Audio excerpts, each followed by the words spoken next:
Matryoshka. Bon, on a bien saisi que le digital ne nous offre pas forcément la solution pour sortir de l'impasse, de la colère ou pour construire de la pensée complexe. L'outil n'est pas fait, n'est pas programmé pour ça. Mais alors, quid de l'intelligence artificielle face à ce sentiment de déclassement qui crée de la colère, de la frustration, face à la souffrance de nos concitoyens, à la frustration des consommateurs, à l'épuisement des collègues de travail?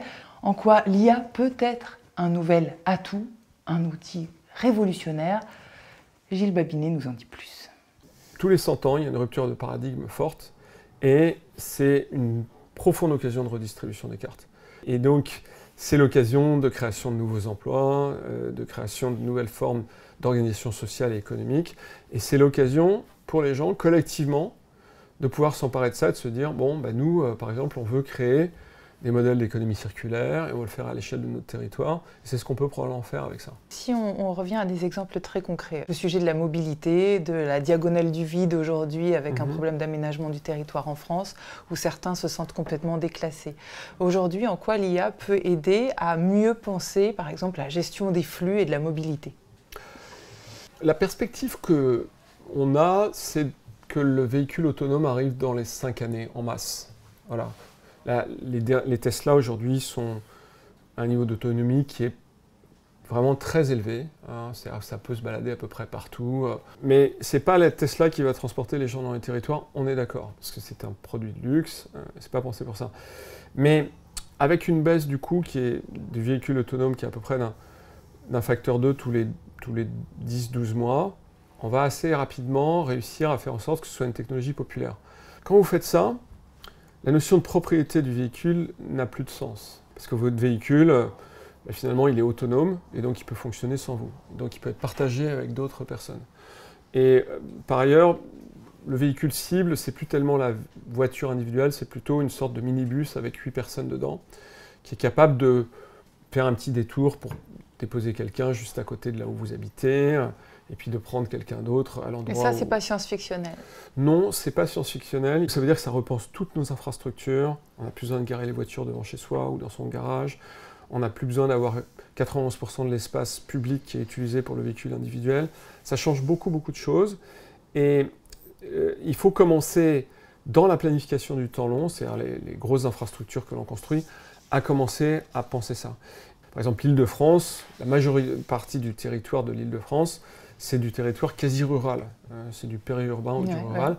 Ça, c'est vraiment intéressant, parce que vous pouvez arriver à faire en sorte que, en 3-4 minutes, à peu près devant chez n'importe quelle porte, il y ait un véhicule autonome. Et encore une fois, je pense que ça peut sembler être de la science-fiction, c'est demain. Et il faut le dire, il faut le répéter. Donc ça a des inductions sociales très fortes, économiques également extrêmement fortes. Ouais. Et puis ça change finalement la façon dont on réfléchit ensemble, dont la mobilité sociale s'exprime. Mobilité sociale, c'est mobilité géographique, à peu de choses près. Bien sûr. Et donc, voilà, soit on l'accompagne politiquement, soit on le laisse se faire, et c'est vraiment dommage. On parle de la réindustrialisation de la France, du question des modèles aujourd'hui économiques qui peuvent se poser. En quoi est-ce que l'intelligence artificielle peut accompagner des petites, moyennes entreprises ou différentes entreprises françaises à éclore? On est en train de réindustrialiser ce pays. Mais ce qu'il faut absolument, c'est le faire différemment. C'est le faire en prenant compte la donne IA. C'est-à-dire à faire en sorte que le système productif soit guidé par des IA et puis qu'il soit intégré à des supply chains, c'est-à-dire des systèmes d'alimentation, des systèmes industriels qui soient à base d'intelligence artificielle. C'est-à-dire faire ce qu'on appelle du juste à temps. Vous n'avez plus de stock, vous commandez de façon à la demande, proactive, avant même d'avoir en aval le besoin, parce que vous avez des modèles qui vous disent que ce besoin va se manifester.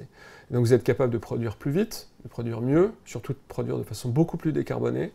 Mais ça veut dire que plutôt que d'avoir une expertise verticale, vous avez une expertise transversale.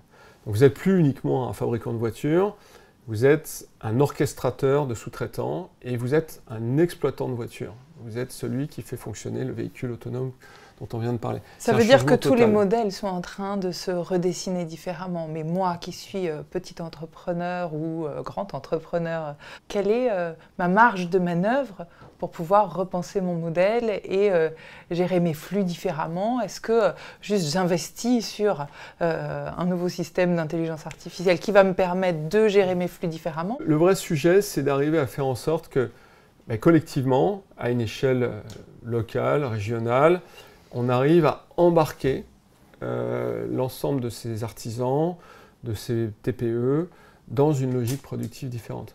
Par exemple, actuellement, il y a un sujet fondamental, à 15 milliards par an, qui est la rénovation énergétique. C'est un bazar pas possible, c'est pas très bien fait, et notamment parce que il y a tout un tas de méthodes différentes, que c'est très artisanal, que les bâtiments sont tous différents, etc. L'IA peut profondément aider à créer des systèmes d'expertise qui sont adaptés en fonction de l'expertise locale, en fonction des types de bâtiments, en fonction de la supply chain disponible. Voilà, mais ça nécessite d'être pensé. Et c'est un temps qui s'articule entre le temps politique et le temps du petit entrepreneur. C'est là où, il y a un siècle, on avait les chambres de commerce. Il y a 60 ans, on avait les missions Fourastier, quand on a reconstruit ce pays. Et là, il faut qu'on invente quelque chose.